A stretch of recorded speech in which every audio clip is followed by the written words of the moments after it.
दोनों हाथ खोलो। जिस माँ ने आपको जन्म दिया, जीवन दिया, पाल पोस कर बड़ा किया, आज वक्त आया है अपने माँ के चरणों में अपने प्रणाम समर्पित करने का। खोल लो अपने दोनों हाथ, मत खाओ शर्म और तबीयत से अपने माँ के सम्मान में 30 सेकंड तक ताली बजाने का आनंद लो। माँ माँ माँ माँ माँ माँ माँ माँ माँ।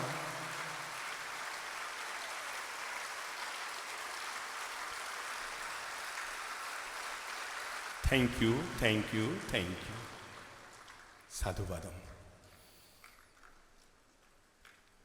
पूरे ब्रह्मांड का अगर सबसे प्यारा, सबसे मीठा कोई शब्द है, जिस एक शब्द में दुनिया भर के सारे ब्रह्मांड समाये हुए हैं, जिस एक शब्द में दुनिया भर के सारे शास्त्र समाये हुए हैं, जिस एक शब्द में पूरी दुनिया भर की जन्नत समाई हुई है, वो दुनिया का सबसे प्यारा, मीठा, मधुर शब्द है और जिसे हम बहुत श्रद्धा और सम्मान के साथ कहते हैं, माँ। माँ, तूने तीर्थंकरों को जन्मा है।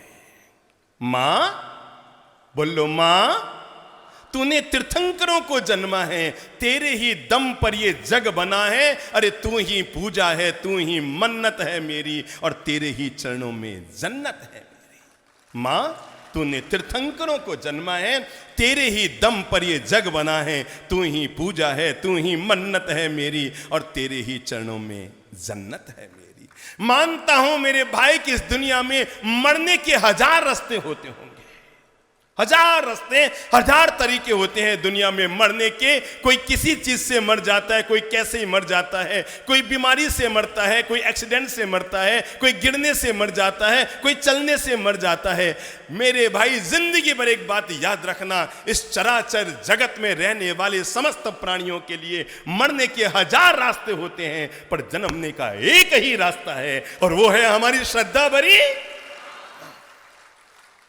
इस धरती पर चाहे तीर्थंकर आए हो या पैगंबर अवतार आए हो या सिकंदर, दुनिया में ऐसा कोई इंसान नहीं है, दुनिया में ऐसा कोई जीव नहीं है, दुनिया में ऐसा कोई प्राणी नहीं है जिसको आने का मार्ग कभी माँ का न मिला हो। इसलिए माँ वो है जो हमें दुनिया दिखाती है, माँ वो है जो हमें भगवान से मिलाती है, माँ वो है जो हमारा कल्याण करती है, माँ वो है जो हमें धरती पर लाकर धरती चांद सितारे जैसा बना देती है। अरे माँ वो है।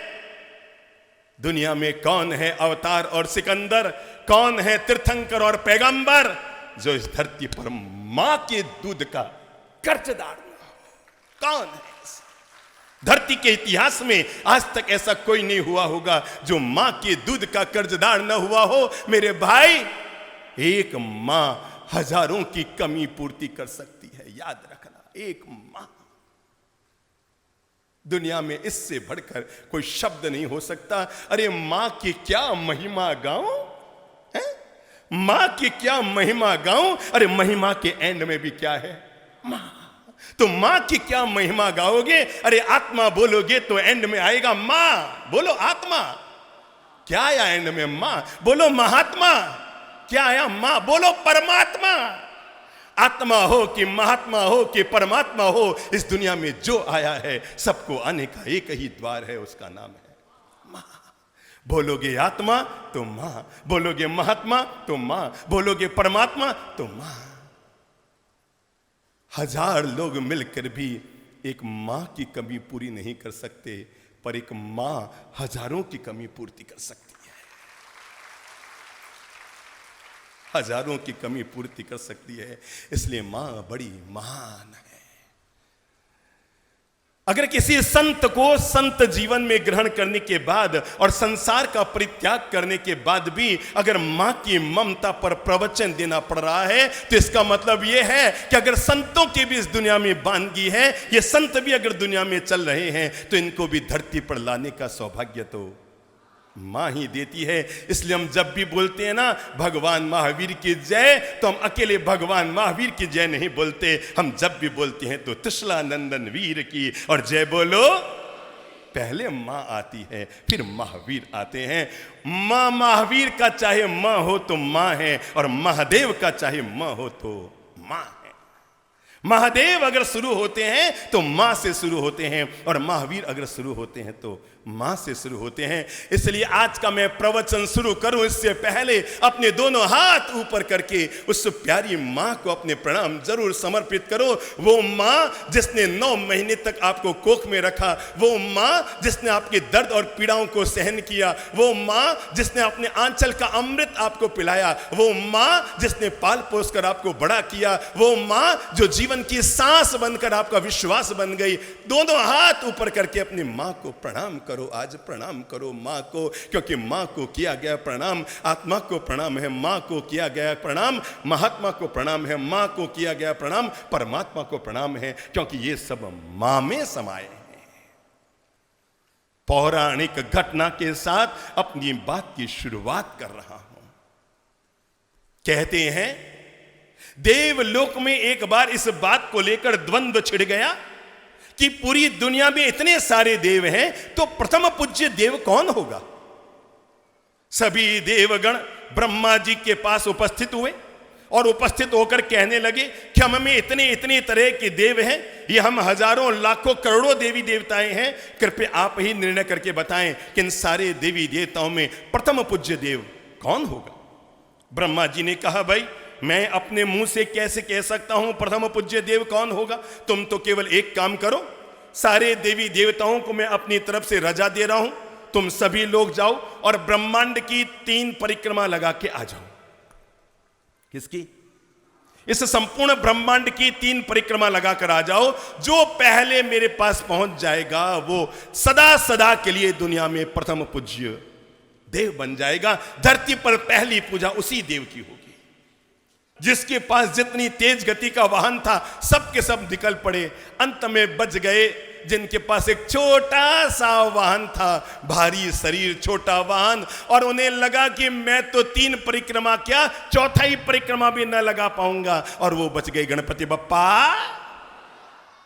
गणेश जी बच गए अकेले, और उन्हें लगा कि ये सब तो जीत करके कभी के आ जाएंगे, अरे ये आएंगे उससे पहले तो मैं निकल भी नहीं पाऊंगा। पर कहते हैं ना दुनिया में कभी भी विजय शरीर के बल पर नहीं पाई जाती, दुनिया में विजय हमेशा बुद्धि के बल पर पाई जाती है। और जैसे वो बाहर निकले कि बाहर निकलते नारद जी मिल गए। नारद जी ने कहा भाई गणपति बप्पा क्या बात है, चेहरा क्यों लटका हुआ है। नारद जी को गणपति ने बताया कि इस तरह रेस लगी है, सारे के सारे देव निकल गए, मैं कैसे भागूं, अरे मैं कैसे दौड़ूं। नारद जी ने कहा बुद्धि के देवता को कौन सी चीज की कमी है, तुम तो अपनी बुद्धि का पॉजिटिव उपयोग करो, शास्त्र को देखो, मर्यादाओं को देखो, संस्कृति को देखो और देख करके निर्णय करो, बुद्धि के देवता को कौन सी असमंजस। नारद को कहकर चले गए और नारद जी जाते ही गणपति ने अपनी बुद्धि लगाई, आए सीधे हिमालय पर कैलाश पर्वत पर आकर के मां को कहा मां जल्दी खड़े हो, और पार्वती मां को खड़ा किया, महादेव के निकट पहुंचाया। पौराणिक घटना कहकर मैं बात आगे बढ़ा रहा हूं। महादेव के निकट मां को बैठाया, पार्वती को, और महादेव और शिव पार्वती दोनों को बैठाकर, और उसके बाद बोलो बोलो गणपति गणेश जी ने एक परिक्रमा लगाई, घुटने टिका के दोनों को प्रणाम किया, मातृ देवो भव, बोलो बोलो पितृ।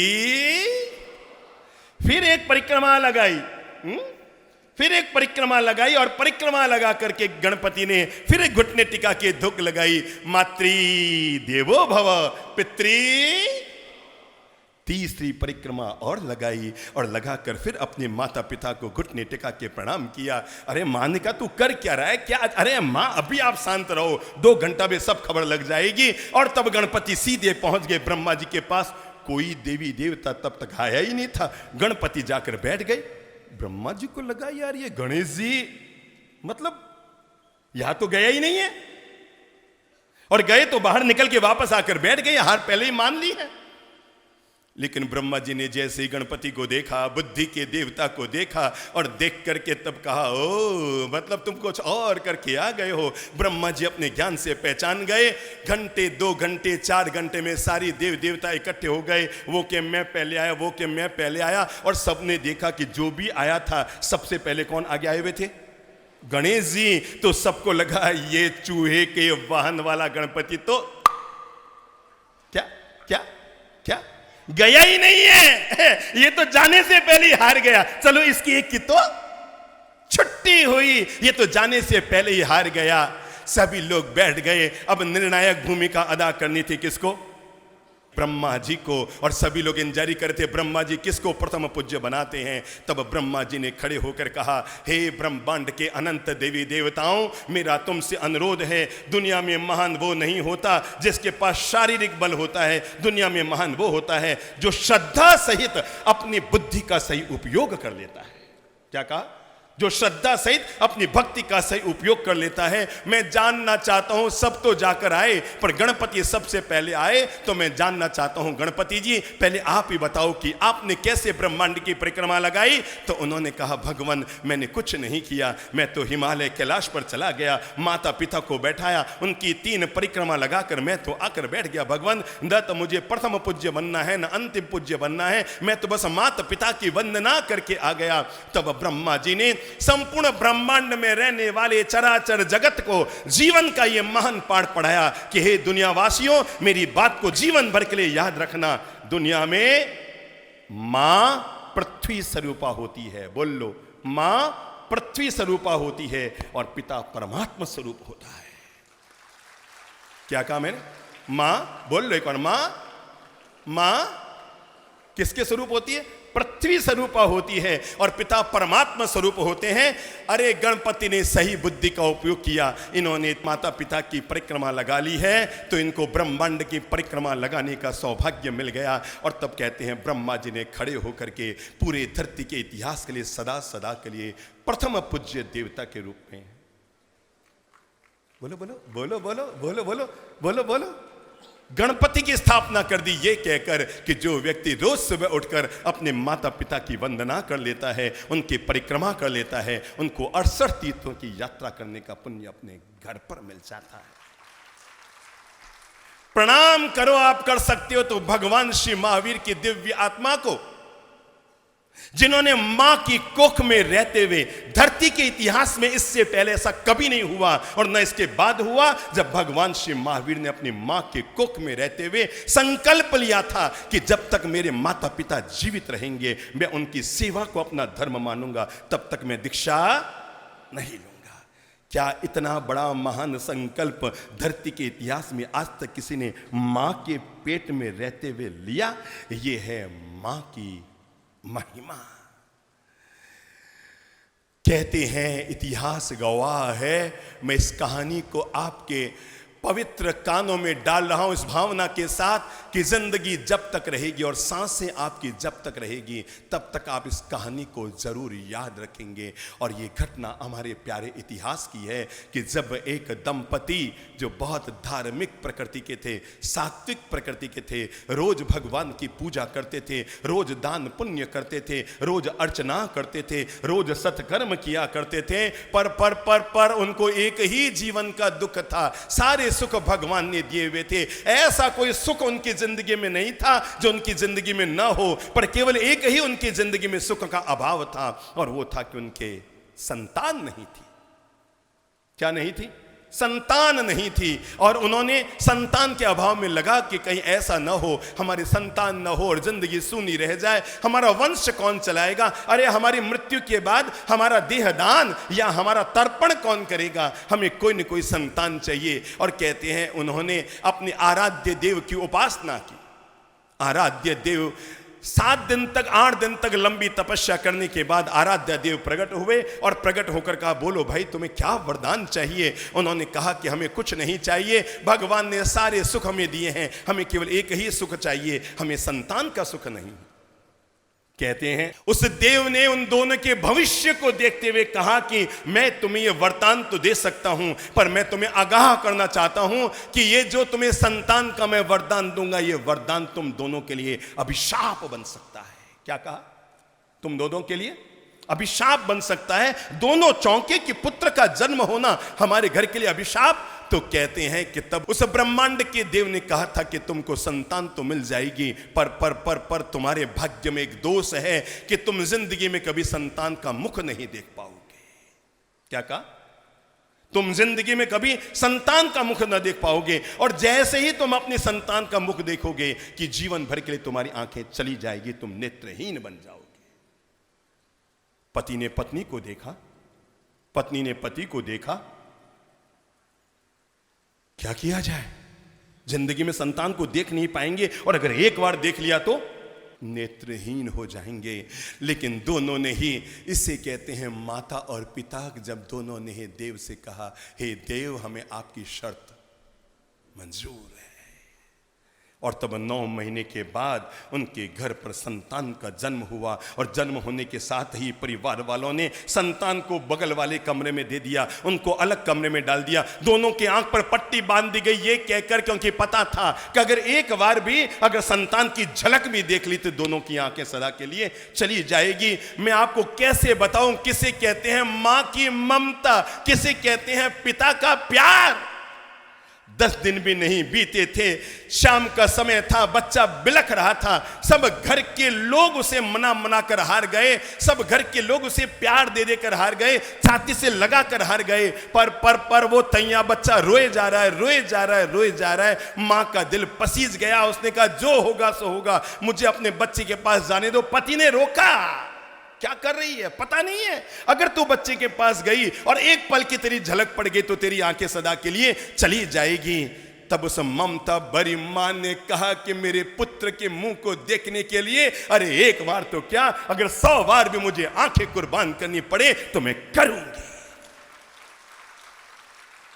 एक बार नहीं, 100 बार भी मुझे मेरी आंखें कुर्बान करनी पड़े तो मैं करूंगी। तब धरती के इतिहास की एक अमर गाथा बनती है, और वो मां बगल वाले कमरे की ओर जाने लगती है अपने पुत्र के पास। पति कहता है, जब तुम अपने पुत्र के लिए आंखें खोने को तैयार है तो मैं अपनी आंखें रख के क्या करूंगा। वे न इधर का देखते न उधर का देखते, न अपना भविष्य का सोचते हैं। दोनों अपनी आंख की पट्टी खोलते हैं, और पट्टी खोलकर जिस कक्ष में उनका बेटा है उनके पास आते हैं, उन्हें निहारते हैं। बच्चे को निहारते निहारते 2 मिनट भी नहीं बीते कि दोनों की आंखें सदा के लिए क्या चली जाती है। जब वो बच्चा धीरे धीरे बड़ा होता है, और जब वो बच्चा 22 साल का होता है, और तब जब उसे ये पता लगता है कि इस तरह उसके माँ और पिता ने 1 सेकंड के लिए उसके मुख को देखने के लिए अपनी आंखों को हमेशा के लिए खो दिया, अब देखो बाजी कहां चलती है। तब वो ऋषि मुनियों के पास जाता है और जाकर कहता है, मेरी माता पिता ने मुझे जीवन देने के लिए, मुझे जन्म देने के लिए, मुझे धरती पर लाने के लिए अपनी आंखें खोई है, उनकी वापस आंखें कैसे आ सकती है। तब वो ऋषि मुनि कहते हैं, अगर भारत भर के 68 तीर्थों की यात्रा अगर तुम अपने नेत्रहीन माता पिता को करवा देते हो, और उन 68 तीर्थों के पवित्र जल को अपने माँ पिता के आंखों में अगर डाल देते हो, तो हमारे शास्त्र कहते हैं देव का अभिशाप भी तब झूठा हो जाएगा और तुम्हारी मां बाप की आंखें आ जाएगी। इतिहास की इस अमर कहानी को अपने जेहन में हमेशा उतार कर रखना। तब वो बेटा, अरे आज तो गंगा जल लेकर लोग महादेव के चरणों में चढ़ाने के लिए कावड़ लेकर आते हैं, पर इतिहास की वो अमर गाथा बन जाती है जब वो बेटा अपने मां बाप के एहसान को याद करते हुए कावड़ तैयार करता है। बूढ़े मां बाप, नेत्रहीन मां बाप को 68 तीर्थों की यात्रा कराने की पवित्र भावना को साथ में लेकर वो महान संतान, वो महान बेटा कावड़ के एक पलड़े पर अपने पूज्य पिताजी को बैठाता है और कावड़ के दूसरे पलड़े पर अपनी पूज्य माताजी को बैठाता है, इस पवित्र भावना के साथ कि मैं इनको 68 तीर्थों की यात्रा कराऊंगा, 68 तीर्थों के कुंडों का पवित्र जल अपने मां बाप के आंखों में डालूंगा ताकि इनके नेत्र की ज्योति आ जाए। इतिहास गवाह है, अगर उन माँ बाप ने अपने बच्चे के लिए अपनी आंखों को खोया था तो उस बच्चे ने अपने माँ बाप को तीर्थों की यात्रा कराने के लिए अपने प्राणों का त्याग किया था। और तब इतिहास में उस अमर व्यक्ति का नाम हो गया श्रवण कुमार। अरे मेरे भाई, महावीर बन पाओ तो बहुत अच्छी बात, राम बन पाओ तो बहुत अच्छी बात, कृष्ण बन पाओ तो बहुत अच्छी बात, और बुद्ध बन पाओ तो बहुत अच्छी बात। अगर आपको लगता है हम ये सब भी नहीं बन पाए तो एक काम जरूर कर लेना, अपनी जिंदगी में एक सौभाग्य जरूर प्राप्त कर लेना, श्रवण कुमार जरूर बन जाना। क्या बन जाना? बोल एक बार, क्या बन जाना? बोल एक बार, क्या बन जाना? धन्य है वे लोग जिनके घर में माता पिता का साया है। दुनिया में 3 तरह के लोग हैं। कुछ लोग हैं जिनके सिर पर उनके माँ बाप का साया है, कुछ लोग हैं जिनके सिर पर माँ बाप का साया नहीं रहा, क्योंकि दोनों ही स्वर्ग धाम सिधार गए। पर कुछ दुर्भाग्यशाली लोग वो भी हैं जिनकी दुनिया में माँ बाप तो है, पर वो माँ बाप से जुदा हो गए, तो उनके वो भी साया उनके सिर पे नहीं रहा। वे लोग सौभाग्यशाली हैं जिनके घर में माता पिता का साया है। वे लोग मध्यम भाग्य के हैं जिनके माँ बाप स्वर्ग सिधार गए, पर वे तो दुर्भाग्यशाली हैं जिनके माँ बाप धरती पर हैं, फिर भी उनसे जुदा होकर उनके साये से वो अलग हो गए, उनके आशीर्वाद से वो अलग हो गए, उनके आशीर्वाद की छत्र छाया जानबूझकर जिन्होंने अपने सिर से गंवा दी है, अब उनके दुर्भाग्य का क्या कहना। इसलिए मेरे भाई, मुझे कोई पूछे कि दुनिया के चारों धाम कहाँ हैं, तो बोलो किन के चरणों में? माँ के चरणों में। मुझे कोई पूछे कि दुनिया का स्वर्ग कहाँ है, मैं कहूँगा माँ के चरणों में। मुझे कोई पूछे कि दुनिया का सबसे खूबसूरत आंचल कहाँ है, तो मैं कहूँगा माँ के चरणों में। मुझे कोई पूछे कि जिसको बोलने से जिह्वा धन्य हो जाती है वो माँ है, जिसको सुनने से कान धन्य हो जाते हैं वो माँ है, जिसको बोलने से जिह्वा धन्य हो जाती है वो माँ है, जिसका सुमिरन करने से हृदय धन्य हो जाता है वो माँ है। क्योंकि माँ से बढ़कर तो भगवान भी दुनिया में नहीं होता है। भगवान को भी धरती पर आना होता है तो उसे भी माँ का सहारा लेना होता है। इसलिए मेरे भाई, दो शब्द मेरी जिंदगी पर याद रखना, कभी मत भूलना। हम तो थोड़े दिन बाद रायपुर से चले जाएंगे, पर हमारे जाने के बाद भी इन दो शब्दों को जीवन में कभी मत भूलना। एक तो माँ की ममता, बोल लो, एक तो माँ की ममता, फिर से बोल लो, माँ की ममता, और दूसरी पिता की क्षमता। इसको जिंदगी में कभी चैलेंज मत देना।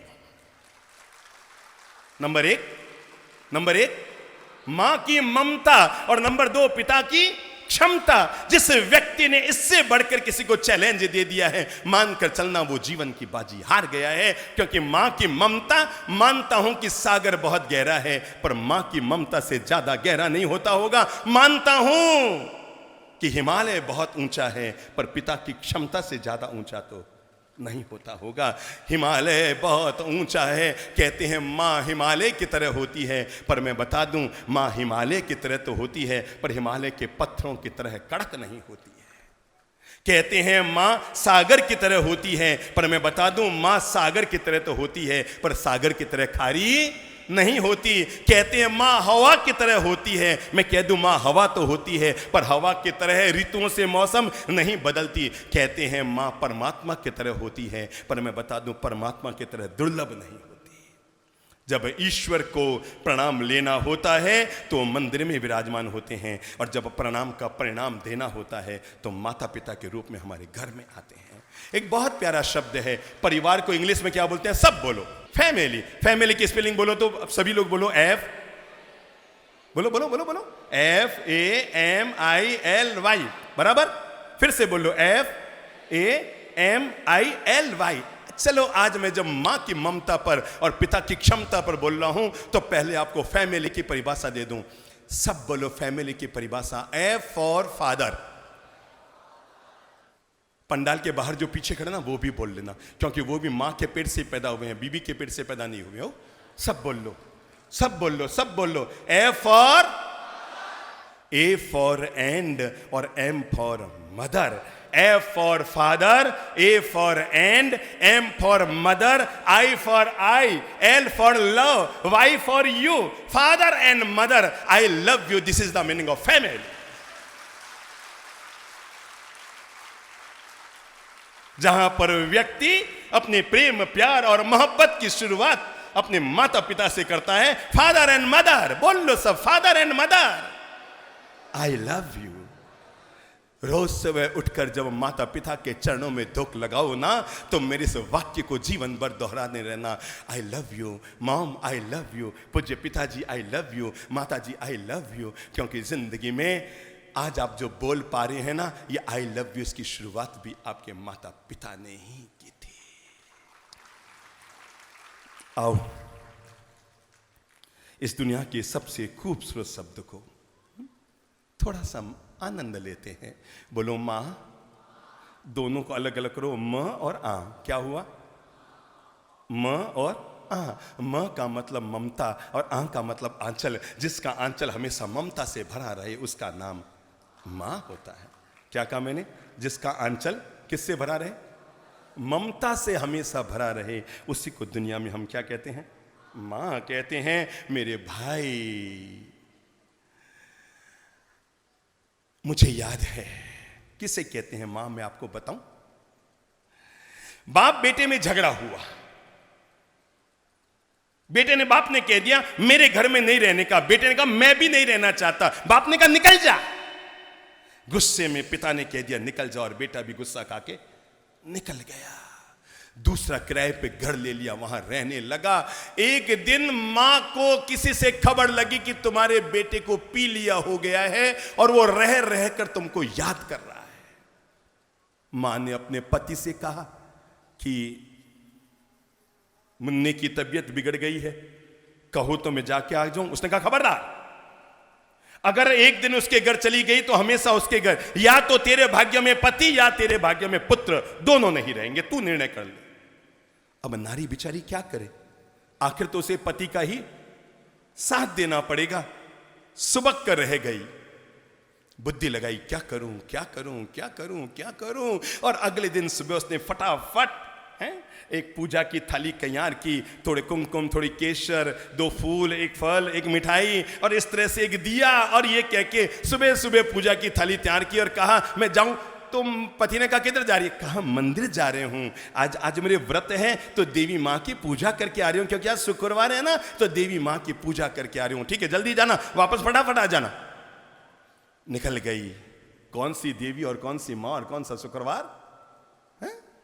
सीधी तेज गति से चली अपने बेटे के घर और जाकर के अपने बेटे से मिलकर आई, छाती से लगा के आई, कहा बेटा सॉरी, मुझे आने में 3 दिन लग गए। अरे तेरे पिता जिद पे अड़ गए, नहीं जाना है, आज मैं पूजा का बहाना करके तेरे आई हूं बेटा, पापा को पता नहीं लगना चाहिए मैं आई हूं बेटा। और ये कहते उसने अपने बेटे के सिर पे हाथ फेरा। बेटे ने कहा मां बस तू आगे ना, अब मेरी तबीयत ठीक हो जाएगी, तेरा हाथ मेरे सिर पे फिर गया, देखना मां रात तक चमत्कार हो जाएगा। अरे जब देवता भी काम नहीं करते, जब दवाएं भी काम नहीं करती, बोल लो, जब देवता भी काम नहीं करते, जब दवाएं भी काम नहीं करती, तब मां की दुआएं काम करती है। और तब उस मां ने अपने बेटे के सिर पे हाथ फेरा, बाहर आई और फटाफट जो दिया अगरबत्ती जो लाई थी, जो फूल वो लाई थी, वो तो किनारे पटके, और सामने एक भिखारी बैठा था, उसकी थाली में फल फ्रूट और मिठाई डाली और अपने घर पर आ गई। पति ने पूछा मंदिर जाके आ गई हो, पूजा करके आ गई हो? मैं बताना चाहता हूं काम पड़ने पर जो अपने पति से भी झूठ बोल दे बच्चे के लिए, उसका नाम मां है। जो काम पड़ने पर किससे? अपने पति से भी झूठ बोल दे जिस बच्चे के लिए, उसका नाम मां है। मेरे भाई, जिस मूर्ति को हम बनाते हैं हम उसकी तो पूजा करते हैं। दुनिया में एक ही मंदिर है जो ईश्वर ने बनाया है, बाकी इस दुनिया भर के जितने मंदिर हैं वो सब हमने बनाए हैं। दुनिया में जितने भी मंदिर हैं वो सब हमने बनाए हैं, केवल एक ही मंदिर है जो ईश्वर ने बनाया है, और वो है मां का मंदिर। कौन सा मंदिर?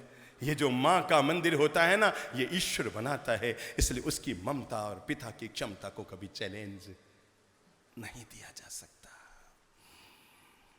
एक काणी मां रोज अपने बच्चे के लिए ताजा नाश्ता बनाकर स्कूल लेकर जाती।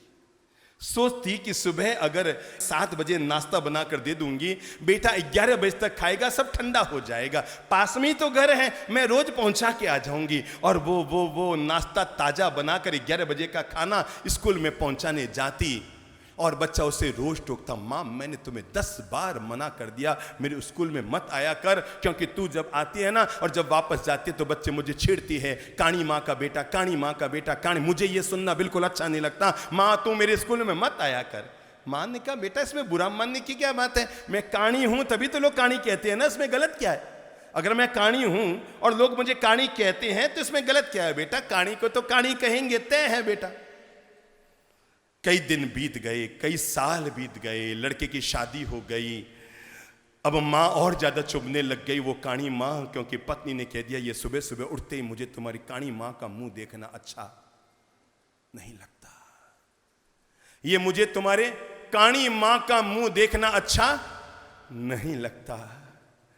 धन्य है वे श्रवण कुमार के माता पिता जिन्होंने आंखों का तारा देखने के लिए अपनी आंखों को गवा दिया था, जिन्होंने अपनी आंखों का तारे को देखने के लिए आंखें गंवा दी थी। और ये बेटे हैं जो कहते हैं माँ मुझे तेरी काणी आंख अच्छी नहीं लगती, और उसकी पत्नी कहती है रोज तेरी काणी माँ का मुंह देखना मुझे मुझे मुझे बड़ा अटपटा लगता है। धीरे धीरे घर में बच्चे हो गए और वो पत्नी कहने लगी मेरे बच्चे तुम्हारी काणी माँ से डरते हैं, इनको गांव भेज दो। और एक दिन ऐसा आया जब वो काणी माँ गांव भेज दी गई।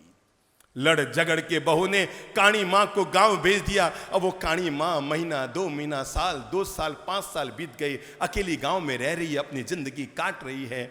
मेरे भाई, मैंने कहा ना वे बड़े नसीब वाले होते हैं जिनके सर पर माँ का साया होता है, पर उनके नसीब उनका दुर्भाग्य कितना बड़ा होता होगा जिनके दुनिया में माँ होती है पर फिर भी माँ का साया नहीं होता है। उनका भी कितने दुर्भाग्यशाली होते होंगे। अरे जिंदगी में माँ की कीमत क्या होती है किसी ऐसे व्यक्ति से पूछो जिसने बचपन में अपनी माँ को खोया है। कोई होगा ना आप में जिसने बचपन में अपनी माँ को खोया है? कोई है? हाँ, उनसे पूछे जो लोग बैठे ना, जिन्होंने हाथ खड़े किए, जिन्होंने बचपन में अपनी माँ को खोया है, उनको पता है कि जिंदगी कितनी बेबस हो जाती है और उनको पता है कि जिंदगी में क्या मूल्य होता है माँ का। कोई उनसे जाके पूछो कि जीवन में क्या महत्व है। पत्नी आपको जन्म के 22 साल बाद मिलती है, इसलिए आप पत्नी का महत्व समझ जाते हैं, पर माँ आपको जन्म से मिलती है इसलिए आप माँ का महत्व नहीं समझ पाते। आदमी की यही सबसे बड़ी चूक रहती है, जो चीज़ जन्म से मिलती है ना, नवकार मंत्र आपको जन्म से मिला है तो आप महत्व नहीं समझते और आके पूछते हैं बाप जी कोई मंत्र बताओ, बाप जी कोई मंत्र बताओ, बाप जी कोई मंत्र बताओ। अरे जिसको महामंत्र मिला हुआ है उसको कौन से मंत्र की जरूरत है? पर जो चीज़ जन्म से मिल जाती है ना, आदमी उसका महत्व सोचो। अगर बीबी भी आपको जन्म से मिली होती तो आप महत्व आंकते उसका? ना बाबा ना, ठीक है बैठिए बैठिए, क्योंकि जन्म से जो चीज मिल गई, माँ जन्म से मिली। बेचारी गांव में पड़ी है, एक दिन माँ की तबीयत बिगड़ गई। घटना को बहुत ध्यान से सुनना, किसे कहते हैं माँ की ममता, अब मैं आपको बताना चाहता हूं। और तब उसकी तबीयत बिगड़ गई, उल्टी दस्त लूज मोशन बुखार सब एक साथ आ गए। पड़ोसियों ने कहा तू बुढ़िया यहाँ क्यों बैठी है, शहर में तेरा बेटा है वो इलाज करा देगा। हालांकि उसे लगा था कि जितना तिरस्कार करके उसके बेटे बहू ने घर से रवाना किया गांव के लिए, उसे नहीं जाना चाहिए, पर आखिर गांव वालों ने जबरदस्ती करके एक टैक्सी मंगाई और उस महिला को उसके बेटे के पास भेजने के लिए कि गांव में तेरा इलाज होगा नहीं, तू मर खप के खत्म हो जाएगी, तू शहर चली जा, वहां पर तेरा इलाज हो जाएगा। और कहते हैं तब वो महिला उस टैक्सी में बैठकर शहर में आ गई। घर का दरवाजा खटखटाया, घर की बहू ने दरवाजा खोला और जैसे ही सामने काणी सास को देखा कि एकदम से सहम गई, कुछ बोली नहीं और अपने पति को तुरंत फोन लगाया, ये तुम्हारी काणी माँ फिर से घर में आ गई है। पति भी दौड़ा हुआ है और आकर कहा माँ तुम्हें कितनी बार कहा हमारे घर में मत आओ, तुम्हारा एक चेहरा देखकर हम सब बहुत बहुत दुखी हो गए हैं। और तभी बच्चे चिल्लाए काणी दादी काणी दादी काणी दादी आ गई, काणी दादी आ गई। बेटे ने साफ साफ कह दिया माँ तू अभी के अभी निकल जाए यहां से वापस, तू जा रहे तेरा इलाज, मेरे बच्चे तुझसे डर रहे हैं, काणी माँ काणी दादी कर रही है, मेरी पत्नी तुझे सहन नहीं कर पा रही है, काणी माँ कह रही है, मैं ये दिन भर काणी सहन नहीं कर सकता, तू चली जा। माँ ने कहा बेटा अब रात हो गई है, मैं कहाँ जाऊंगी, अरे मुझे कहीं भी सोने की जगह दे दिए, सुबह उठूंगी और किसी डॉक्टर को दिखा के निकल जाऊंगी। बेटे का ठीक है। और उसने ये कहकर कार का जो गैरेज होता है ना, कार उसमें से बाहर निकाली और मां से कहा तू इसके अंदर सो जा। काणी मां उसमें सो गई। सुबह 8:30 बज गई, 9 बज गई, 9:30 बज गई, न तो गैरेज का शटर ऊंचा हुआ न मां बाहर आई। उसे लगा क्या बात है, माँ को गहरी नींद आ गई, काणी माँ को दरवाजा ही नहीं खोला, कहीं उठ के सुबह सुबह निकल तो नहीं गई है गैरेज को दरवाजा नीचे करके। वो आया घर के बाहर, जब उसे अपने ऑफिस जाना था तो नीचे आया, कार का ऊपर किया तो अतप्रभ रह गया, अचंभे में रह गया, क्योंकि उसमें जो पंखे का हुक लगा हुआ था उस काणी माँ ने अपनी ही साड़ी के पल्लू को उसमें बांधकर फांसी लगाकर आत्महत्या कर ली थी। एक बार उसने जैसे ही माँ को फांसी पर लटकते हुए देखा तो चौंक गया। पत्नी दौड़ कर आई, अरे अपन फंस नहीं जाए, पुलिस नहीं आ जाए, क्या करना चाहिए क्या नहीं करना चाहिए, अरे कहीं फंस नहीं जाए, पुलिस का चक्कर पड़ेगा, पुलिस की, मुझे पहले ही डर था तुम्हारी माँ कोई ना कोई हमारे लिए मुसीबत खड़ी करेगी, जाते जाते मुसीबत खड़ी कर गई, अब क्या किया जाए। बेटा उसके पास गया माँ के और तो देखा उसके अंगुली में एक कागज लटक रहा था, जो फांसी पे लटकने के बाद भी अंगुली और अंगूठी के बीच में चिपका हुआ था। उसने वो कागज निकाला कि मरने से पहले माँ क्या लिख कर गई। तब उस कागज में खत था और खत में लिखा हुआ था, मेरे प्यारे बेटे, मेरे प्यारे बेटे, मैं तो आना नहीं चाहती थी, पर गांव वालों ने बड़ी उम्मीद करके मुझे तुम्हारे यहाँ इलाज करने भेजा। तो बचपन से मुझे काणी माँ कह के तिरस्कार करता रहा। बेटा, तेरी पत्नी भी तिरस्कार करती रही, मैं सब सहन करती रही, पर कल जब तुम मेरे पोते पोतियों के सामने और अपनी पत्नी के सामने जिस तरह से तूने मेरे काणेपन का तिरस्कार किया बेटा, मुझे लगा कि अब मेरे जीवन का कोई अर्थ नहीं है जिंदगी जीने का। बेटा, मुझे लगा कि जब मेरे बेटे और बहू भी मुझे इस तरह का तिरस्कार दे रहे हैं तो मुझे दुनिया में रहने का क्या हक है। बेटा, मैं जा रही हूँ दुनिया से, फांसी के फंदे पर लटक कर जीवन भर के लिए तेरी समस्या खत्म करके जा रही हूं बेटे। पर जाने से पहले तुम्हें एक राज बताकर जा रही हूं बेटा। आज जीवन की सच्चाई तुझे बताकर जा रही हूं मेरे प्यारे बेटे। और सच्चाई ये है बेटा, काणी मैं नहीं थी, जब तू पैदा हुआ तो तू काणा था। सुनना मां की अंतिम पंक्ति को ध्यान से सुनना और जिंदगी में एहसास करना किसे कहते हैं मां की ममता, किसे कहते हैं। और तब उस राज खोलते हुए मां ने अपने खत की अंतिम लाइन लिखी थी कि मेरे प्यारे बेटे, मैं काणी नहीं थी बेटा, मैं काणी नहीं थी। तू जब पैदा हुआ ना, काणा तो तू था। और बेटा, मैं जब जब तुझे बचपन में देखती, मेरे मन में एक ही भाव आते कि जब तू बड़ा हो जाएगा और सारे बच्चे तुझे चिढ़ाएंगे, काणा काणा काणा काणा, तू सहन नहीं कर पाएगा। बेटा, मैंने एक डॉक्टर से सेटिंग की, एक डॉक्टर को समझाया, मेरे परिवार का एक डॉक्टर था, उसको समझाया कि मैं चाहती हूं मैं जीवन भर काणी कहलानी पसंद करूंगी, पर मैं चाहती हूं मेरा बेटा कभी काणा ना कहलाए। बेटा, इसलिए तुम्हारी जो दूसरी आंख है ना, वो तेरी आंख नहीं, वो मेरी आंख है बेटा, वो मेरी आंख है बेटा। तू मां को तो न संभाल पाया बेटा, पर एक काम जरूर करना, तू मेरी आंख को हमेशा के लिए संभाल कर जरूर रखना। तू मां को तो नहीं संभाल पाया बेटा, मां को तो नहीं संभाल पाया, पर किसको? ये जो मैं तुम्हें आंख देकर जा रही हूं, प्लीज बेटा, उसे जरूर संभाल कर रखना और इन आंखों के रूप में ही मेरी याद को जिंदगी में बनाए रखना। जब बेटे ने इस खत को पढ़ा तो वो उसकी आत्मा उसे झकझोर गई। ओ, इतनी महान थी मेरी मां कि मेरे काणेपन को दूर करने के लिए खुद जीवन भर के लिए माही मंदिर माही तीरथ मां पूजा की थाली, माही मंदिर माही तीरथ मां पूजा की थाली, बिन मां के जीवन सूना है ज्यों बगिया बिन माली।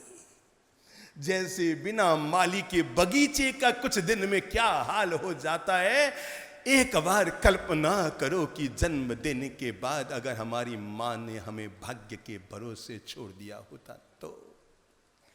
सोच कर सोचो, ये वो महान महिला है जिसको आपने 100 बार कह दिया है, माँ तू समझती नहीं, माँ तुझे कुछ अक्ल नहीं, माँ तुझे तो कुछ बुद्धि नहीं, माँ तू क्यों बुद्धि लगाती रहती है। पर मुझे जरा बताओ कि एक बार सोचो, इस दुनिया में कौन है जो आपके भार को 9 महीने तक ढो सकता था। ये माँ है जिसने 9 महीने तक आपके भार को ढोया। मेरी बहनों, मैं आपको कैसे बताऊं, मैं जोधपुर में नेहरू पार्क में घर में गया हुआ था और मैंने देखा जब घर के लोग मुझे अंदर जो एक रूम होता है वहां मंगल पाठ सुनाने लेकर गए तो मैंने देखा घर में एक महिला सोई हुई थी जिसका सिर तो यूं था और पांव यूं थे। हाथ दिख रहा है आपको, मेरा लेवल दिख रहा है? सिर और पांव, मतलब सिर और पांव के बीच में कम से कम 2 फुट की ऊंचाई का फर्क था। मैं अचंभे में रह गया। मैंने कहा भाई साहब, इस बहन को यूं क्यों सुलाया गया है? कोई 30 साल की महिला रही होगी, सिर यूं और पांव यूं। मैं भौचक का रह गया। तो उन्होंने बताया, बाबूजी साहब, डॉक्टर के कहने पर ऐसा किया गया है, इसके पेट में बच्चा है और डॉक्टरों के अनुसार अगर ये खड़ी होगी, अगर ये चलेगी फिरेगी तो बच्चा, आप समझ रहे हैं मेरी बात को, बच्चा गिर जाएगा, वो सुरक्षित रह जाए। इसलिए मैंने कहा इसको कितने दिन तक? कि साहब अभी इसको 3.5 महीने तक और यूं ही लेटना है। मुझे लगा कि हम पुरुष लोग कब समझ पाएंगे कि दुनिया में माँ के रूप में जन्म लेने वाली नारी की क्या महानता होती है, जो एक बच्चे को जन्म देने के लिए 9-9 महीने तक, 6-6 महीने तक, 3-3 महीने तक यूं लेटी हुई थी ताकि उसका बच्चा बराबर उसका जन्म ले ले। मेरे भाई, माँ की ममता को से प्रणाम करो। कौन कौन सी बात का कर्ज उतारोगे? वो कर्ज जो तुम माँ के पेट में रहे।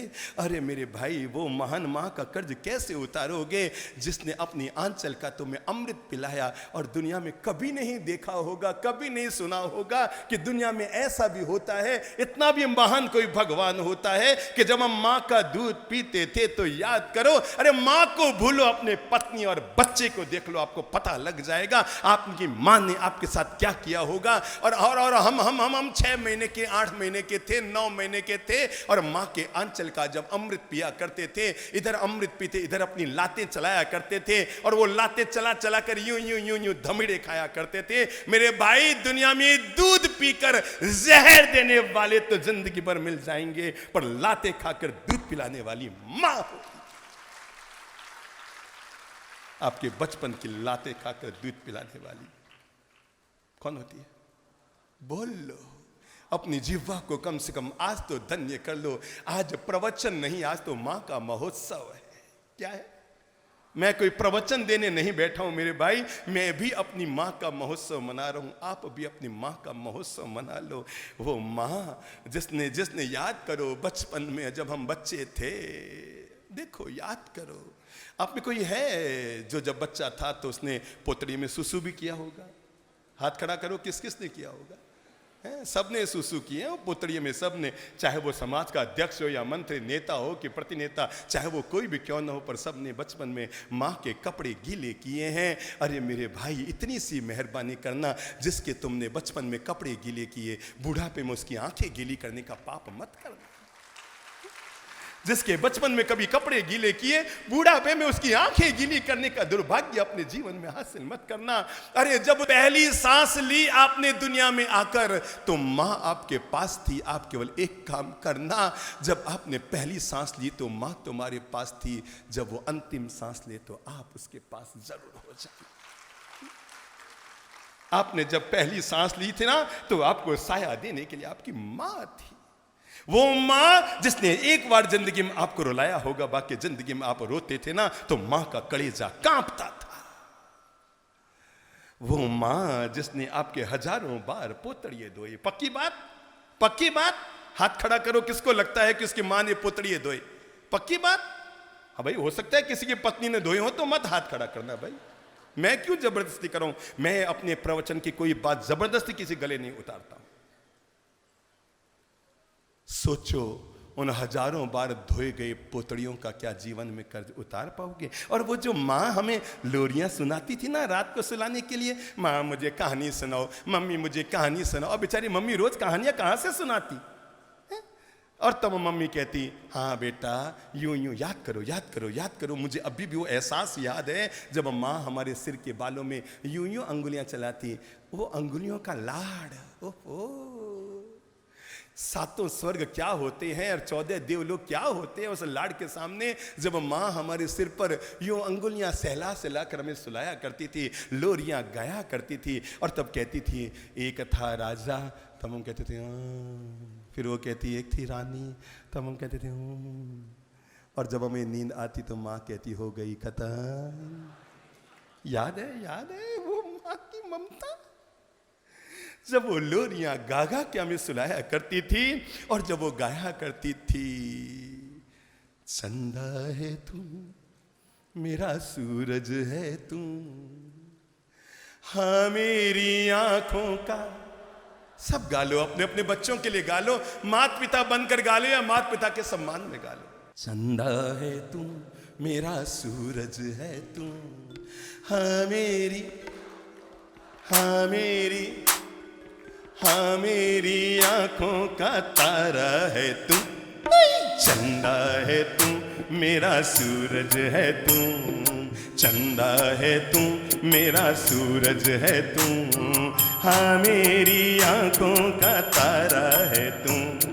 चंदा है तू, मेरा सूरज है तू, चंदा है तू, मेरा सूरज है तू। गाया करती थी। उस माँ को कैसे भूलेंगे जो माँ गाया करती थी, तुझे सूरज कहूं, तुझे दीपक कहूं, मेरा नाम करेगा रोशन।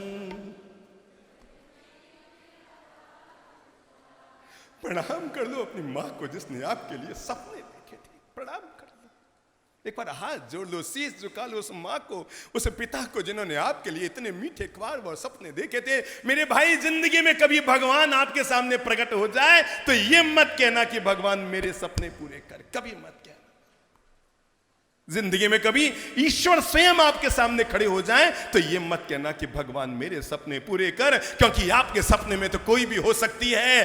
कहना हो तो ये कहना भगवान मेरे माँ बाप के सपने पूरे कर, क्योंकि माँ बाप के सपने में केवल आप हैं, बस वो केवल आपका सपना देखते हैं। अरे वो नौकार मंत्र की माला जपे तब भी यही प्रार्थना करते हैं, मेरे बच्चों का कल्याण कर। वो भक्तामर स्तोत्र का पाठ करें तब भी यही प्रार्थना करते हैं, मेरे बच्चों का कल्याण कर। वो गायत्री मंत्र की माला जपते तब भी यही प्रार्थना करते हैं, मेरे बच्चों का कल्याण कर। और वो लघु सहस्त्र नाम का जाप करते तब भी यही प्रार्थना करते हैं, मेरे बच्चों का कल्याण कर। तो गालो क्या, तुझे सूरज कहूं, सब गालो, गुनगुना लो। तुझे सूरज कहूं या चंदा, तुझे दीपक कहूं या तारा, मेरा नाम करेगा रोशन, जग में मेरा राज दुलारा। मेरे बाद भी इस दुनिया में जिंदा मेरा नाम रहेगा। जो भी तुझको देखेगा तुझे मेरा लाल कहेगा।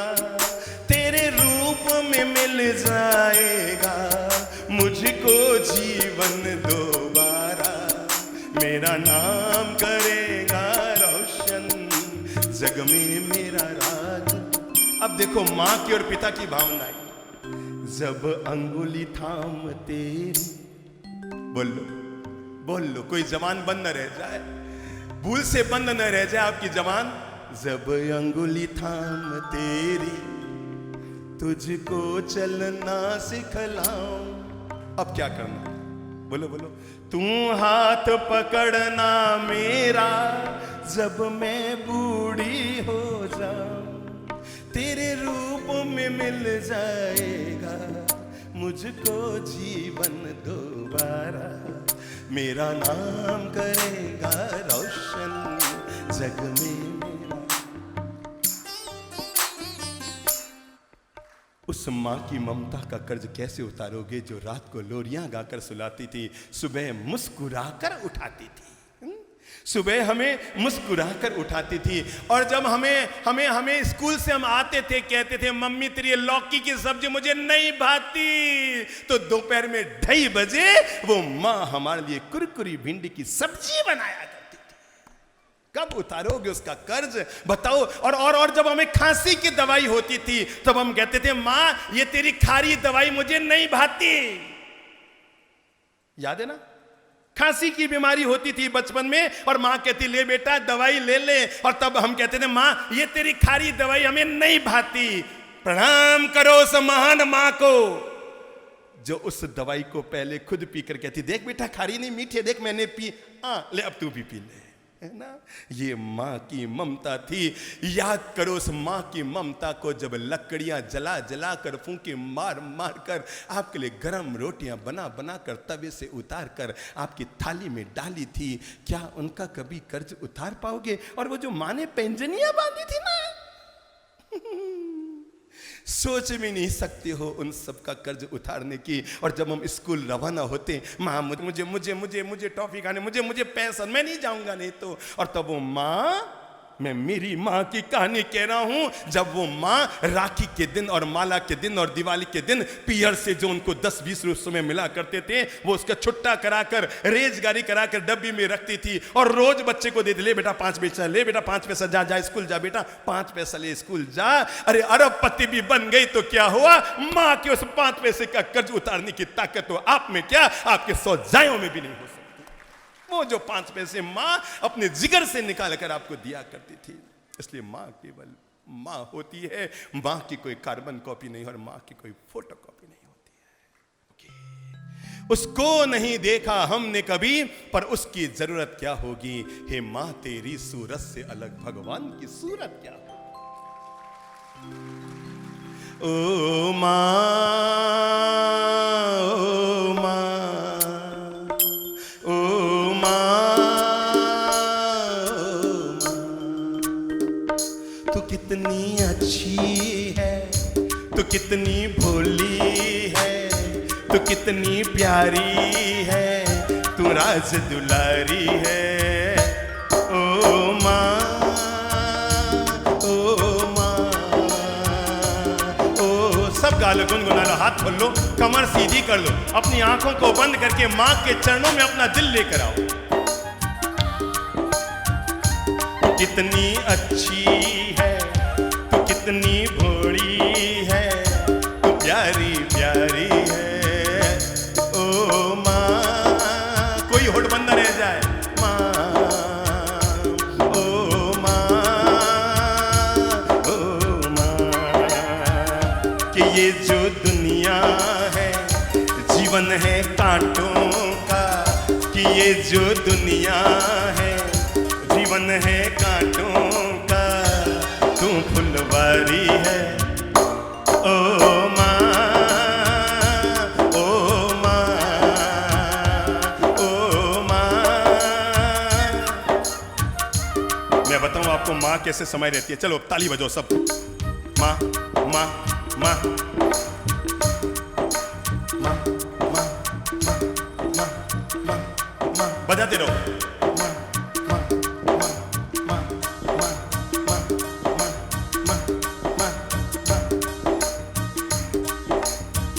ताली में क्या आवाज आ रही है? हम मुंह से बोलो, ताली में क्या आवाज आ रही है? ताली में आवाज क्या आ रही है? सब बोलो। माँ, ताली भी बजाओ और मुंह से भी बोल लो ताकि पता लग जाए। ताल और जबान का एक रूप है, जब भी ताली बजाओगे आवाज तो माँ की आएगी। माँ, माँ, माँ, माँ। हाथ ऊपर करो, तो हाथ ऊपर करो, बजाओ ताली, बजाओ ताली। कोई हाथ नीचे न रह जाए भूल से भी। आवाज क्या आ रही है? बूढ़ा पारा मैदान ने अपने इतिहास में ऐसी कभी भीड़ नहीं देखी होगी। ये ललित द्रव का कमाल नहीं, ये मां की ममता का कमाल है। मां, मां, ओ मां, ओ मां, ओ मां, ओ मां। तू कितनी, तू कितनी प्यारी प्यारी है।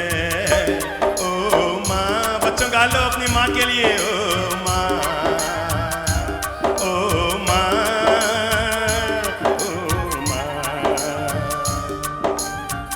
दुखने लगी माँ ये तेरी आँखियाँ, दुखने लगी माँ ये तेरी आँखियाँ, मेरे लिए जागी है तू सारी सारी रतियाँ, मेरे लिए जागी।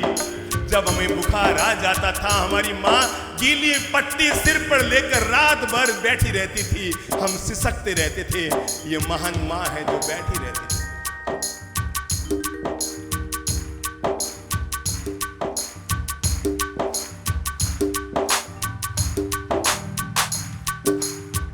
दुखने लगी माँ ये तेरी आँखियाँ, दुखने लगी माँ ये तेरी आँखियाँ, मेरे लिए जागी है तू सारी सारी रतियाँ, हो मेरे लिए जागी है तू सारी सारी अखियां मेरी निंदिया पे तेरी निंदिया है, तूने वारी है ओ माँ, ओ माँ, ओ माँ, तू कितनी, तू कितनी, तू प्यारी प्यारी है ओ माँ, ओ माँ, अपना नहीं तुझे सुख दुख कोई, अपना नहीं तुझे सुख दुख कोई, अपना नहीं तुझे सुख दुख कोई। मैं मुस्काया, मैं मुस्काया, तू मुस्काई, मैं मुस्काया। आनंद ले लो, कौन क्या कर रहा है देखो मत, आप तो अपना आनंद लो माँ की ममता का। मैं मुस्काया तू मुस्काई, मैं रोया तू रोई, अरे मैं मुस्काया तू मुस्काई, मैं रोया तू रोई। मेरे हंसने पे, मेरे रोने पे, मेरे हंसने पे, मेरे रोने पे तू बलिहारी है ओ माँ। सब बोलो ओ माँ, ओ माँ, माँ।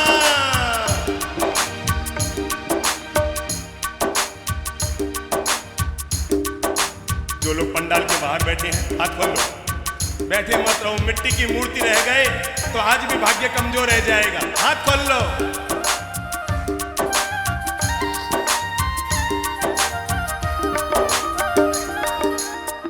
माँ बच्चों की क्या होती है बोलो, सब बोलो, सब बोलो। माँ बच्चों की जान होती है, माँ बच्चों की, अरे माँ बच्चों की वे होते हैं, वे होते हैं, वे हो। गौरव करो जिनके माँ बाप हैं, गौरव करो।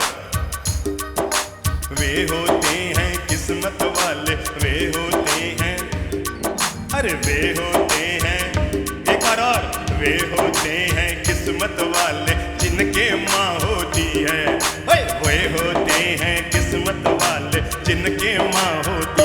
तो कितनी सुंदर है, तो कितनी शीतल है, तो कितनी सुंदर है, तो कितनी शीतल है, तू प्यारी प्यारी ओ।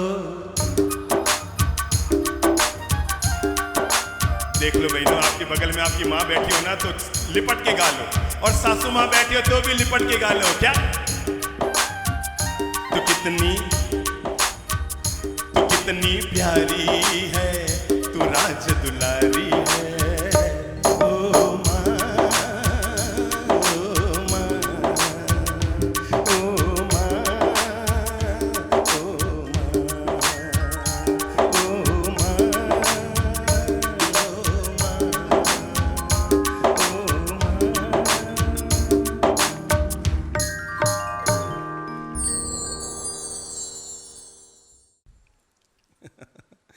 यूं यूं यूं यूं कर रहे हो, सोचो माँ के पेट में थे तो एसी लगी थी।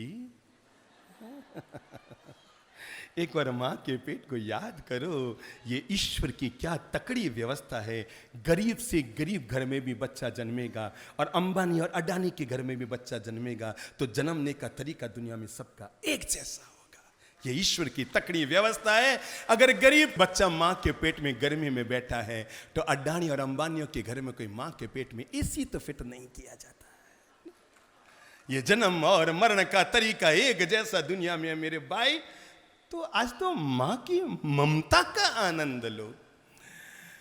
हमारे पूज्य माता जी महाराज हमें ये कहते हुए गौरव है, मैंने और मेरे बड़े भाई पूज्य श्री चंद्रप्रभ जी महाराज ने जब संयम जीवन स्वीकार किया तो उसके पीछे ये भाव नहीं थे कि हम वैराग्य से भरकर संयम जीवन को स्वीकार करें। पूज्य माता पिता पालितना गए थे, उन्होंने वहां पर साधु साध्वी जी महाराज के साथ में रहते हुए नवाणु करते हुए संकल्प कर लिया था कि हम दीक्षा लेंगे। और जब घर पर आकर उन्होंने हम बच्चों के सामने कहा कि हमें दीक्षा लेनी है, हम बच्चे हचब्बे में रह गए। 3 बच्चों की तब तक शादी हो गई, एक मैं कंवारा था और एक मेरे बड़े भाई चंद्रप्रभ जी कंवारे थे। और तब हम दोनों भाइयों ने संकल्प लिया, अरे तब कोई श्रवण कुमार हुआ होगा जिसने माँ बाप को तीर्थ की यात्रा कावड़ में बैठकर कराई, चलो हम फिर से नए श्रवण कुमार बनते हैं और माता पिता की सेवा के लिए उनके साथ में दीक्षा लेते हैं।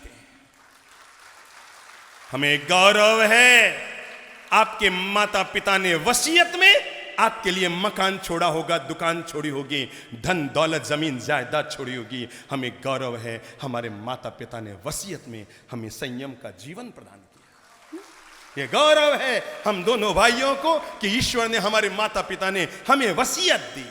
और वसीयत में कोई मकान दुकान जमीन जायदाद नहीं, कहा लो बेटों, हर माँ बाप अपने बच्चों को वसीयत देते हैं। हम संत बन रहे हैं तो तुम दोनों बच्चों को भी वसीयत में क्या संत जीवन देते हैं।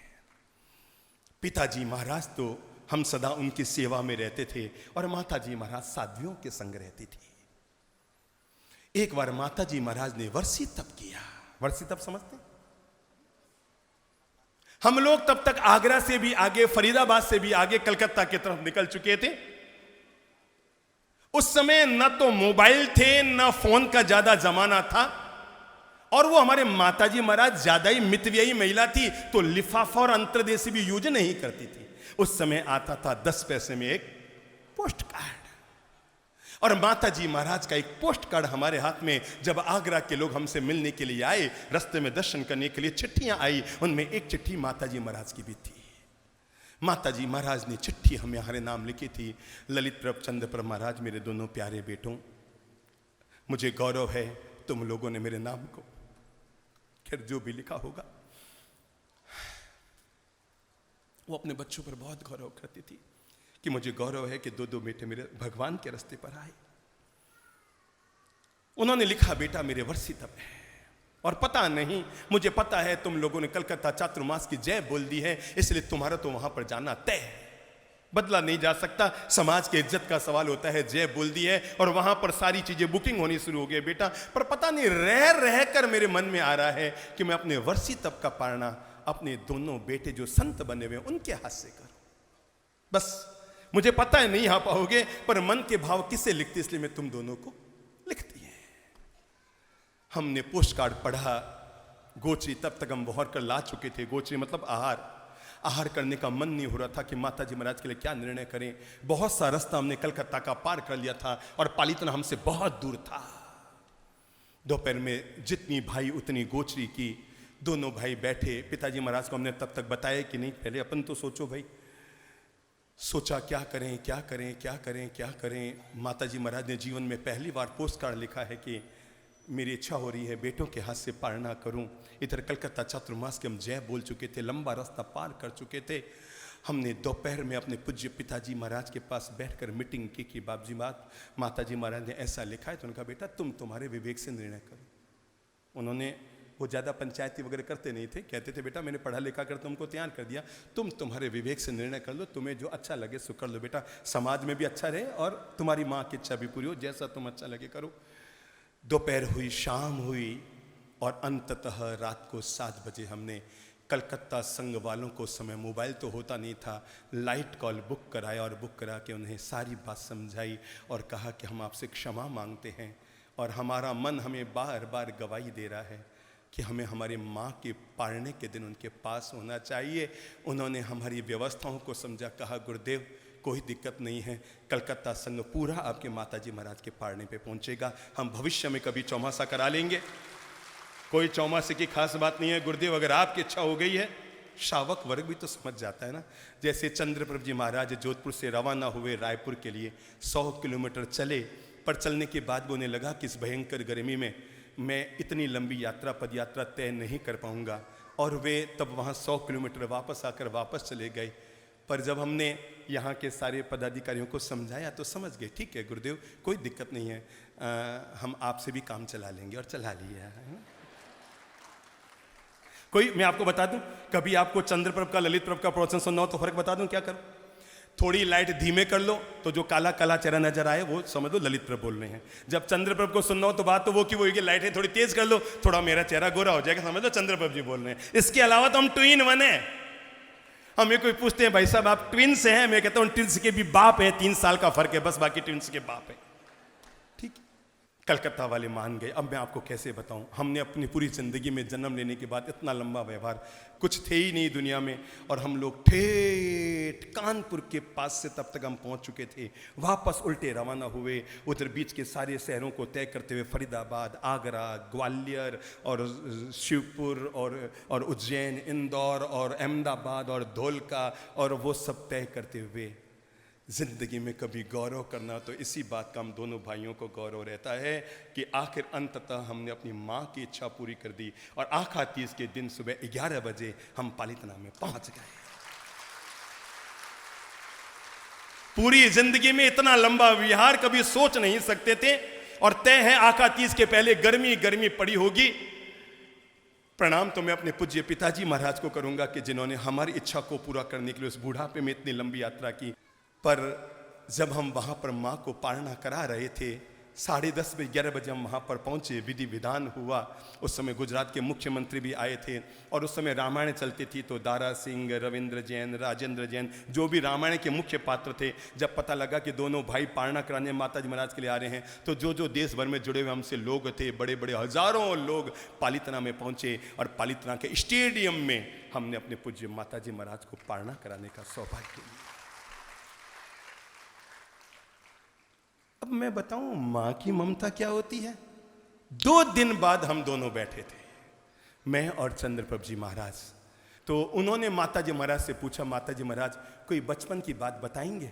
तब चंद्रप्रभ जी महाराज को माता जी महाराज, मैं भी पास में बैठा था, कहा बेटा तुम जब केवल 1 साल का था, 1 साल का पूरा हुआ नहीं था, मतलब 9 महीने और 1 साल के बीच का, जब बच्चा पूरा चल नहीं पाता है, ऐसे ही लेटा हुआ रहता है, तो ननिहाल में तेरे नानी सा का दोसा था, मतलब उनका जो स्वर्गवास का दिन था बेटा, सारी बहनों को, बेटियों को, सबको बुलाया गया था, और वहाँ पर खीर बन रही थी। उस समय गैस के चूल्हे तो होते नहीं थे, वो ईंटें चारों तरफ रख करके, पत्थर रख करके और कढ़ाई रख करके खीर बन रही थी। बेटा पता नहीं रसोई का कैसे हाथ फिसला, एक तरफ की ईंटें गिर गई और कढ़ाई लुढ़क गई। तू बेटा 25 फुट दूर पर सोया हुआ था, और वो खीर उछल कर तेरी छाती पे आके गिर गई। जब तू कितने महीने का था? 9 महीने या 1 साल का था, तेरी छाती पे आके गिर गई बेटा।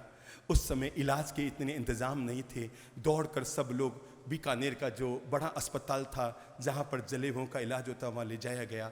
बेटा डॉक्टर ने कहा कि इस बच्चे की पूरी छाती का भाग अंदर तक जल गया है, और अगर ये एक भी करवट बदलेगा तो पूरे फफोले फफोले से तेरा शरीर भर गया था। और माँ ने कहा बेटा, डॉक्टर ने कहा अगर ये करवट बदलेगा इधर या उधर, जहाँ जहाँ फफोला फूटेगा वहाँ वहाँ दाग हो जाएगा, जहाँ जहाँ फफोला फूटेगा वहाँ वहाँ दाग हो जाएगा। बेटा न मैं रात को सोई न मैं दिन को सोई, मेरे मन में एक ही इच्छा हो गई थी, चंद्रप्रभ जी का गृहस्थ में नाम राजू पुखराज था, कि हमारे राजू रे कोई दाग नहीं रह जाए, हमारे राजू रे कोई दाग नहीं रह जाए। बेटा मैं 11 महीने तक रातों रात जगी रही, दिन भर जगी रही, पर बेटा मैंने पूरी कोशिश की तेरे शरीर पर एक दाग न होने दिया बेटा। पर कभी कभी मुझे झपकी लग जाती, तू ऊंचा चला था और लुढ़क जाता।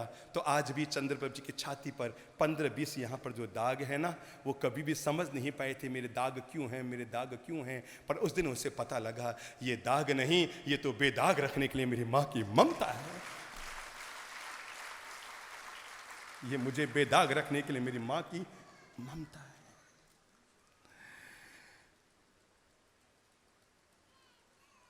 मेरे भाई मां की ममता है। अब तब सौभाग्यशाली आपकी पत्नी मानती है जब उनका पति होता है ना। जब दुनिया में किसी महिला का पति होता है तो अपने आप को सौभाग्यवती कहती है ना, है ना। तो पुरुष सौभाग्यशाली कब होता है? बोलो, क्या केवल महिलाएं सौभाग्यवती होगी?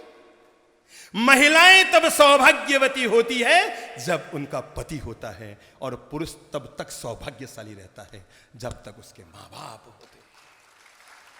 उसका सौभाग्य, पुरुष का सौभाग्य तो उसके माँ बाप हैं। महिला हो या पुरुष, वो आजीवन तब तक सौभाग्यशाली रहता है जब तक धरती पर उसके माँ बाप होते हैं। इसलिए मैंने कहा उसको नहीं देखा हमने कभी, पर उसकी जरूरत क्या होगी। बूढ़ी माँ घर में हो गई, बेटा भी डॉक्टर, बहू भी डॉक्टर। ध्यान से सुनना घटना को, दोनों डॉक्टर, और दोनों ने पता नहीं कैसे दुर्बुद्धि आगे और तय कर लिया कि माँ घर में संभलती रही। मेरे फ्रेंड्स मिलने आती है, वो लारें टपकाती रहती है और बैठी रहती है, मैले कपड़े पहनती रहती है, घर के आंगन में बैठी रहती है, और तय कर करा के जैसे तैसे समझा बुझा कर माँ को कहाँ, वृद्धाश्रम में भेज दिया। मां वृद्धाश्रम में पहुंच गई, पर बेटा थोड़ा सा अच्छा था, वो हर महीने मां को 500 रुपये अपने स्टाफ के साथ हाथ खर्च के लिए भेज देता। हर महीने किसी भी नर्स के साथ, कंपाउंडर के साथ 500 रुपये हर महीने भेज देता। साल बीते, 2 साल बीते, 3-4 महीने में एक बार मिलने के लिए पति पत्नी आती। 2.5 साल बीत गए, और एक दिन वृद्धाश्रम में काम करने वाले मैनेजर का फोन उस डॉक्टर को आया कि तुम्हारी मां की तबीयत ज्यादा खराब है, वो तुझे याद कर रही है। ध्यान से सुनना, किसे मां कहते हैं तब आप जीवन भर याद रखेंगे कि इसे मां कहते हैं। और तब डॉक्टर ने कहा हाँ हाँ हाँ, मम्मा को बोलना मैं आता हूं, 20-25 पेशेंट बैठे हैं, मैं निकल के आता हूं।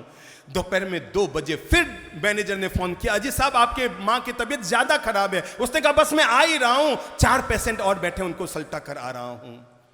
शाम को 5 बजे वो डॉक्टर वृद्धाश्रम में पहुंचा।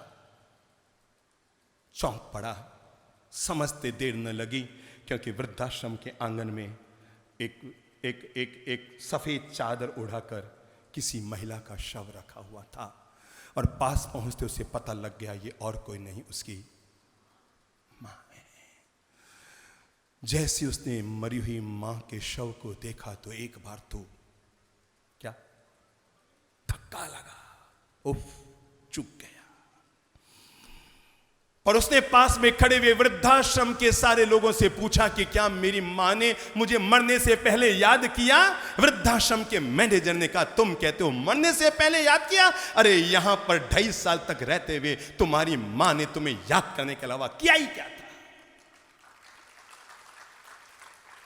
उसने मैनेजर से पूछा क्या जाते समय मेरी मां, उसकी आंख भर आई कि शायद उससे कोई चूक हो गई। और तब उसने मैनेजर से पूछा क्या जाते समय मेरी मां मेरे लिए कुछ मतलब लिख कर गई है, कुछ छोड़ कर गई है। उन्होंने कहा हाँ साहब, आपकी मां ने अभी 1 घंटा पहले एक लिफाफा हमें थमाया है कि मेरे जीते जी तो मेरा बेटा न आ पाया, पर शायद उम्मीद है मरने के बाद आ जाए, उसे लिफाफा दे देना। और उसके हाथ में 2 लिफाफे थमाए गए, एक मोटा लिफाफा, एक पतला लिफाफा। डॉक्टर ने पहले पतला लिफाफा उस बेटे ने खोला और उसमें चिट्ठी लिखी हुई थी, मेरे प्यारे बेटे, मेरी इच्छा थी कि तुम मेरे मरने के पहले आ जाओ ताकि मैं तुम्हारा मुंह देख लूं, पर बेटा मैनेजर के बार बार फोन करने के बाद भी अब मुझे लगता है मेरी इच्छा ये पूरी नहीं हो पाएगी, पर मुझे भरोसा है कि तुम मरने के बाद जरूर आओगे और मेरा पत्र जरूर पढ़ोगे। मेरे प्यारे बेटे, मैं दुनिया से जा रही हूं, तुम मेरे बहुत अच्छे बेटे थे बेटा, बहुत अच्छे बेटे थे। भले ही तूने मुझे वृद्धाश्रम में भेजा, पर 500 रुपया हर महीने तुम भेजते रहे बेटे, पर मुझे नहीं पता तुम्हारा बेटा इतना अच्छा निकलेगा कि नहीं। वृद्धाश्रम में तो वो तुझे भेजेगा ही भेजेगा, पर तुम्हें 500 रुपया महीना शायद नहीं भेज पाएगा, वो इतना अच्छा शायद ना निकले। मेरे प्यारे बेटे, तू यहाँ पर 500 रुपया महीना हर महीने भेजता रहा, पर यहाँ तो लोग दान में रोटियाँ भी खिलाते हैं, दवाइयाँ भी देते हैं और कपड़े भी देते हैं, 1 पैसे का खर्चा नहीं हुआ बेटा। मैं 500 रुपया हर मैंने तुम्हारे लिए इकट्ठा करती रही बेटा, और आज 2.5 साल में 15,000 रुपये इकट्ठे हो गए। मेरे प्यारे बेटे, तू मेरा बहुत अच्छा बेटा था जो 500 रुपया महीना भेजता रहा, पर मुझे उम्मीद है तुम्हारा बेटा शायद इतना अच्छा ना निकले, वो तुम्हें 500 रुपये न भेजे। बेटा, मैं साथ में एक 15,000 का लिफाफा छोड़ के जा रही हूँ, जिस दिन तुम वृद्धाश्रम में आ जाओगे तो उस समय तुम्हारे हाथ खर्चे में काम आएंगे बेटा। क्या कहा, क्या कहा? तब उसे पता लगा इसे कहते हैं मां की ममता। आओ हम 5 मिनट और लेते हैं और समझते हैं माँ की ममता का कर्ज कैसे उतारें। हम अपनी माँ की ममता का कर्ज कैसे उतारें। नंबर 1, आज 3 मासख्यमण के तपस्वियों का अभिनंदन हुआ, पर मैं आपको बता दूं किसी भी व्यक्ति के लिए 1 नहीं 3 मासख्यमण करना भी सोरा है, पर एक टाबर को जन्म देना उससे भी दोहरा है। माताओं, अगर ये बात मैं सही कह रहा हूं तो ताली बजाकर इन पुरुषों को सुना दो। एक टाबर को पाल पोस कर बड़ा करना, उसे जन्म देना दोहरा है, और मासख्यमण करना फिर भी सोरा है।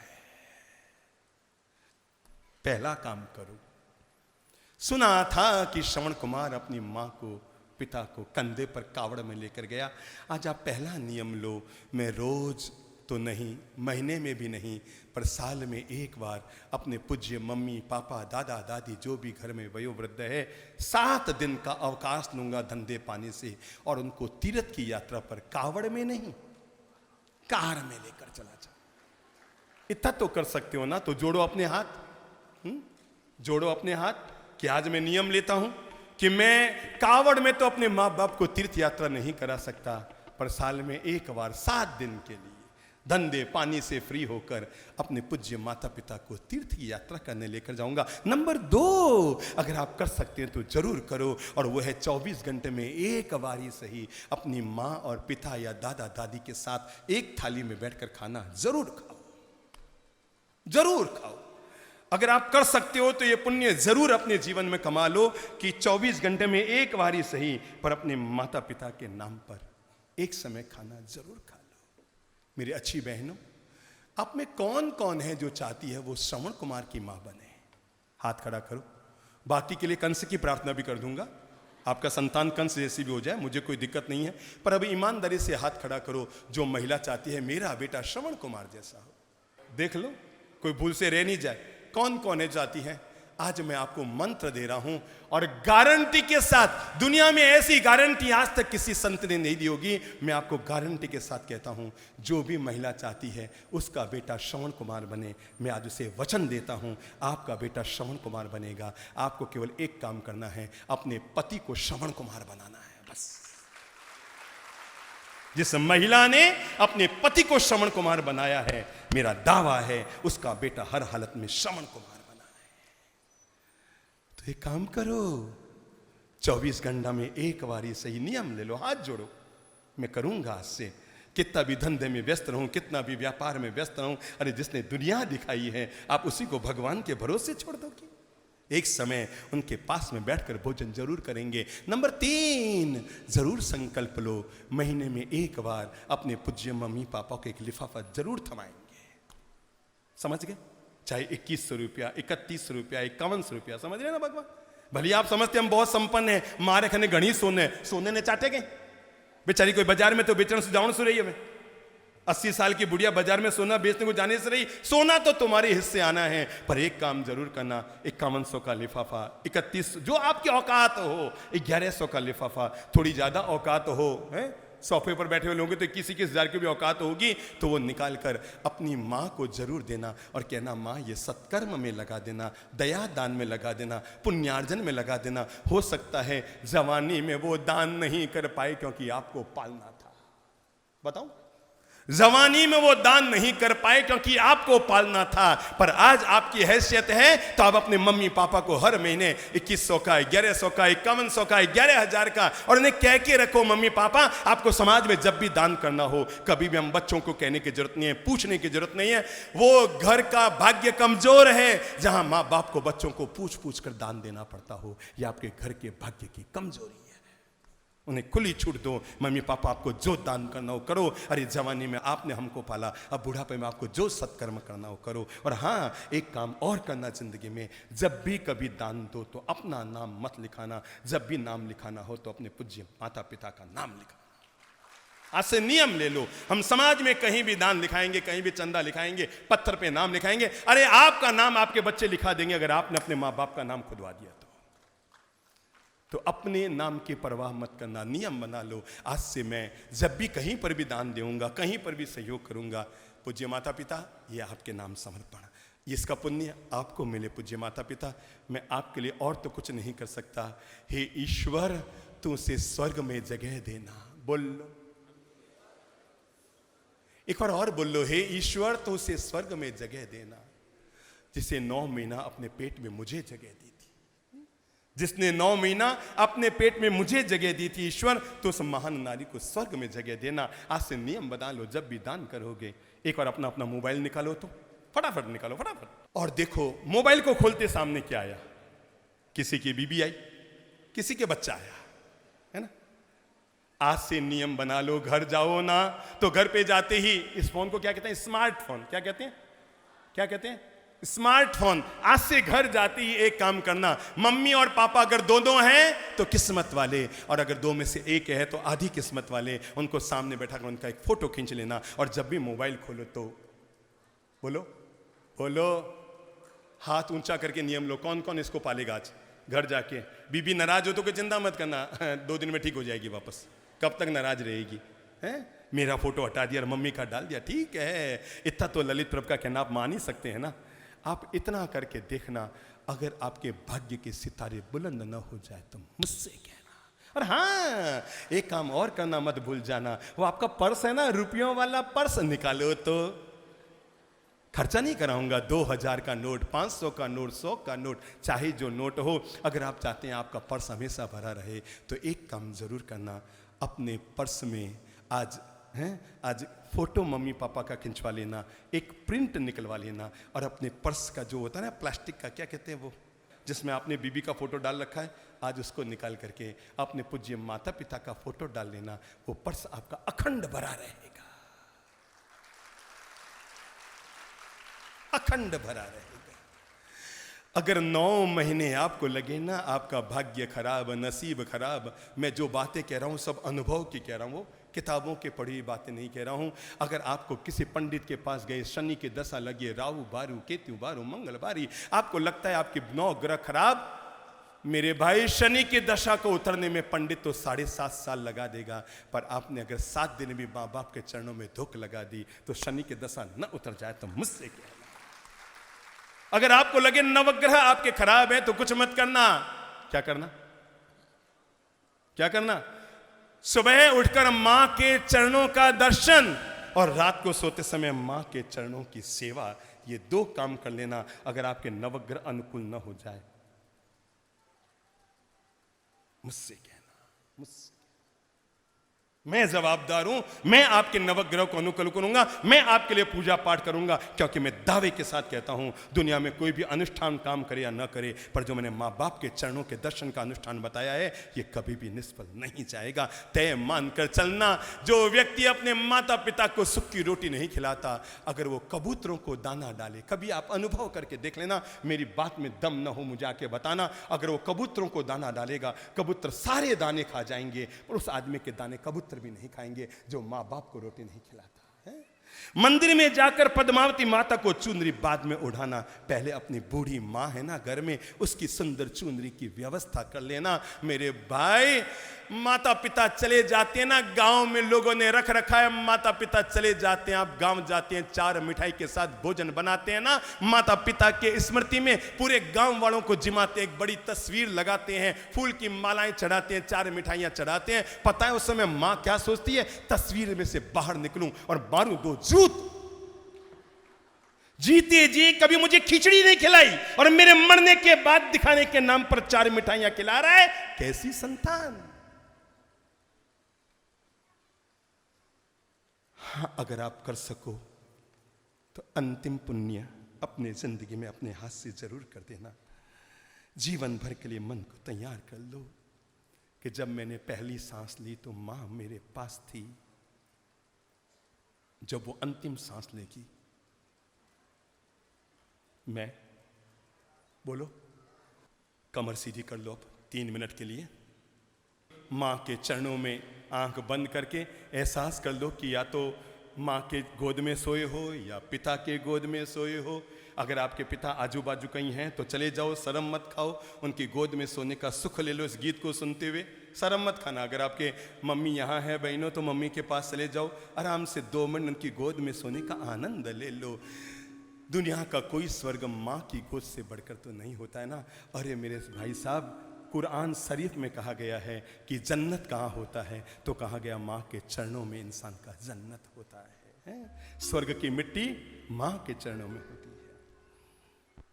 अगर हो सकता है जिंदगी में हमने माँ का दिल दुखाया हो, कमर सीधी कर लो, किसी की आंख खुली ना रहे, चश्मा हो तो गोद में उतार के रख लो।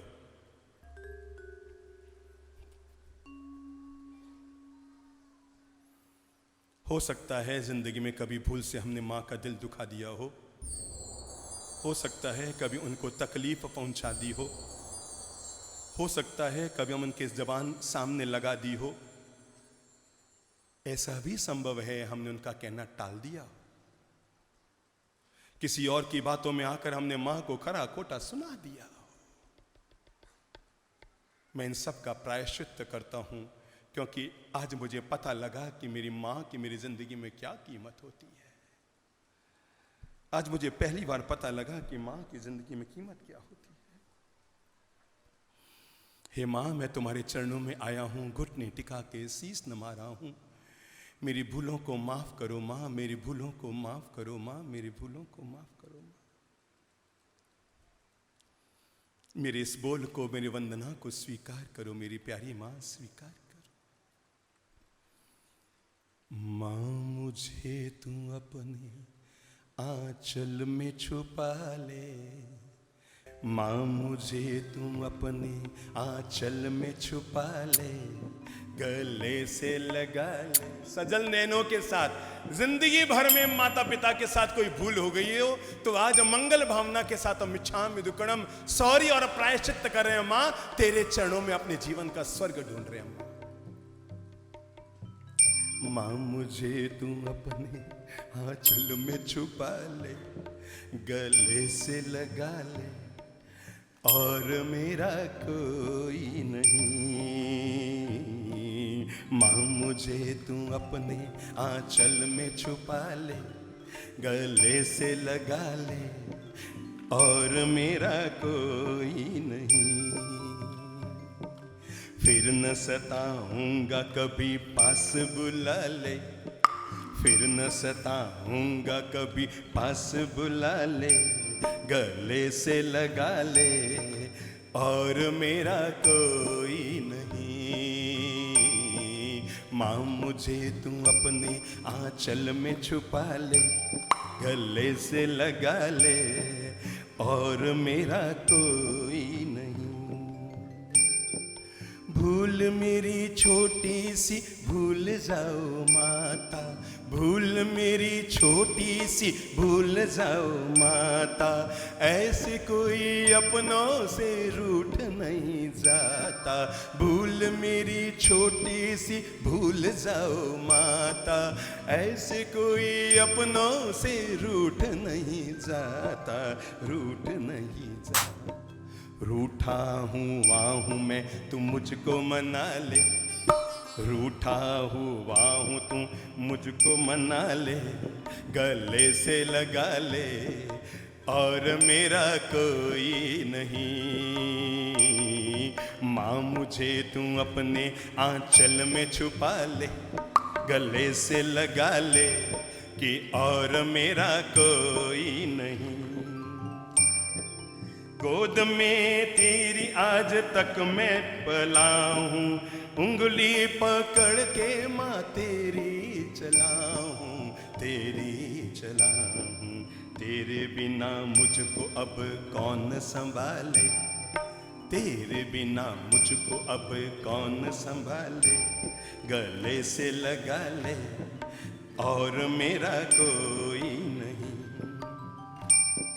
गोद में मैं तेरी आज तक मैं पला हूँ, उंगली पकड़ के माँ तेरी चला हूँ, तेरी चला हूँ। तेरे बिन मुझको अब कौन संभाले, गले से लगा ले, सब गा लो, और मेरा कोई नहीं। अंतिम प्रार्थना, माँ मुझे तू अपने आंचल में छुपा ले, ओ गले से लगा ले, और मेरा कोई नहीं। हो माँ मुझे तू अपने आंचल में छिपा ले, गले से लगा ले और मेरा कोई नहीं, फिर न सताऊंगा मुझे पास बुला ले, गले से लगा ले और मेरा कोई नहीं, और मेरा कोई नहीं, और मेरा। हाथ जोड़ो, बहुत भावपूर्वक। सौभाग्यशाली हैं जो आज जमीन पर बैठे हैं। घुटने मोड़ो,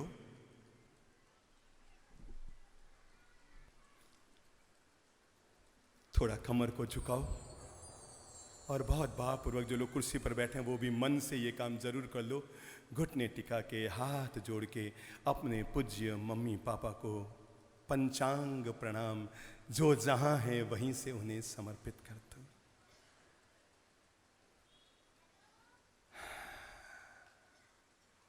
सब बोलो, मातृ देवो भव, पितृ देवो भव। कुछ मत करो, बैठे बैठे 30 सेकंड तक अपने पूज्य माता पिता के सम्मान में खोल लो अपने हाथ।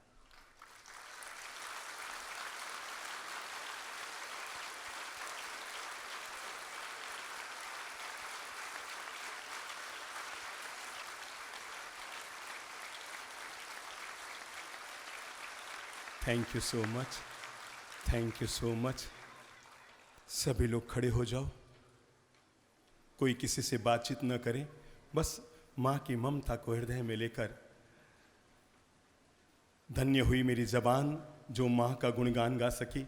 10% बातें भी नहीं बोल पाया, 90% तो बाकी रह गई।